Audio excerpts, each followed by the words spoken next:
जय श्री कृष्ण। राधे राधे। आज की कहानी है सच्चा सुख क्या है। आखिर सुख किसे कहते हैं। आइए यह प्रेरणादायक कहानी सुनते हैं। एक भिखारी किसी किसान के घर भीख मांगने गया। किसान की स्त्री घर में थी। उसने चने की रोटी बना रखी थी। किसान जब घर आया उसने अपने बच्चों का मुख चूमा। स्त्री ने उनके हाथ पैर धुलाए, उसके बाद वह रोटी खाने बैठ गया। स्त्री ने एक मुट्ठी चना भिखारी को डाल दिया। भिखारी चना लेकर चल दिया। रास्ते में भिखारी सोचने लगा, हमारा भी कोई जीवन है।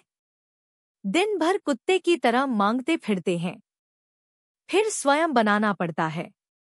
इस किसान को देखो, कैसा सुंदर घर है। घर में स्त्री है, बच्चे हैं, अपने आप अन्न पैदा करता है, बच्चों के साथ प्रेम से भोजन करता है। वास्तव में सुखी तो यह किसान है। इधर वह किसान रोटी खाते खाते अपनी स्त्री से कहने लगा, नीला बैल बहुत बुढ़ा हो गया है, अब वह किसी तरह काम नहीं देता। यदि कहीं से कुछ रुपयों का इंतजाम हो जाए तो इस साल का काम चले। साधोराम महाजन के पास जाऊंगा, वह ब्याज पर दे देगा। भोजन करके वह साधोराम महाजन के पास गया। बहुत देर चिरौरी बिनती करने पर 1 रू. सूद पर साधो ने रुपए देना स्वीकार किया। एक लोहे की तिजोरी में से साधोराम ने एक थैली निकाली और गिनकर रुपए किसान को दे दिए। रुपए लेकर किसान अपने घर को चला। वह रास्ते में सोचने लगा, हम भी कोई आदमी हैं, घर में 5 रू भी नकद नहीं। कितनी चिरौरी विनती करने पर उसने रुपए दिए हैं। साधो कितना धनी है, उस पर सैकड़ों रुपए है। वास्तव में सुखी तो यह साधो राम ही है। साधोराम छोटी सी दुकान करता था। वह एक बड़ी दुकान से कपड़े ले आता था और उसे बेचता था। दूसरे दिन साधोराम कपड़े लेने गया। वहां सेठ पृथ्वीचंद की दुकान से कपड़ा लिया। वह वहां बैठा ही था कि इतनी देर में कई तार आए। कोई बंबई का था, कोई कलकत्ते का। किसी में लिखा था 5 लाख मुनाफा हुआ, किसी में 1 लाख का। साधो महाजन यह सब देखता रहा। कपड़ा लेकर वह चला आया। रास्ते में सोचने लगा, हम भी कोई आदमी है। 100-200 जुड़ गए, महाजन कहलाने लगे। पृथ्वीचंद कैसे हैं, एक दिन में लाखों का फायदा। वास्तव में सुखी तो यह है। उधर पृथ्वीचंद बैठा ही था कि इतने ही में तार आया कि 5 लाख का घाटा हुआ। वह बड़ी चिंता में था कि नौकर ने कहा, आज लाट साहब की रायबहादुर सेठ के यहाँ दावत है, आपको जाना है। मोटर तैयार है। पृथ्वीचंद मोटर पर चढ़कर रायबहादुर की कोठी पर चला गया।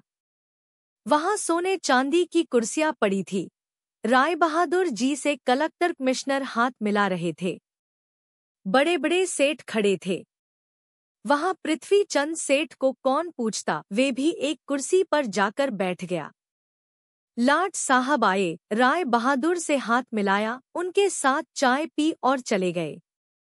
पृथ्वीचंद अपनी मोटर में लौट रहे थे। रास्ते में सोचते आते हैं, हम भी कोई सेठ है। 5 लाख के घाटे से ही घबरा गए। राय बहादुर का कैसा ठाठ है। लाट साहब उनसे हाथ मिलाते हैं। वास्तव में सुखी तो ये ही है। अब इधर लाट साहब के चले जाने पर रायबहादुर के सिर में दर्द हो गया। बड़े बड़े डॉक्टर आए, एक कमरे वे पड़े थे। कई तार घाटे के एक साथ आ गए थे। उनकी भी चिंता थी, कारोबार की भी बात याद आ गई। वे चिंता में पड़े थे। तभी खिड़की से उन्होंने झांक कर नीचे देखा। एक भिखारी हाथ में एक डंडा लिए अपनी मस्ती में जा रहा था। राय बहादुर ने उसे देखा और बोले, वास्तव में तो सुखी यही है। इसे न तो घाटे की चिंता न मुनाफे की फिक्र। इसे लाट साहब को पार्टी भी नहीं देनी पड़ती। सुखी तो यही है। शिक्षा। इस कहानी से हमें यह पता चलता है कि हम एक दूसरे को सुखी समझते हैं, पर वास्तव में सुखी कौन है, इसे तो वही जानता है जिसे आंतरिक शांति है, जिसे आंतरिक सुकून है। आप चाहे भिखारी हो चाहे करोड़पति हो, लेकिन आपके मन में जब तक शांति नहीं है तब तक आपको सुकून नहीं मिल सकता। यदि आपको मेरी मोटिवेशनल कहानी पसंद आ रही है तो प्लीज मेरे चैनल को लाइक करें, सब्सक्राइब करें और कमेंट्स भी करें।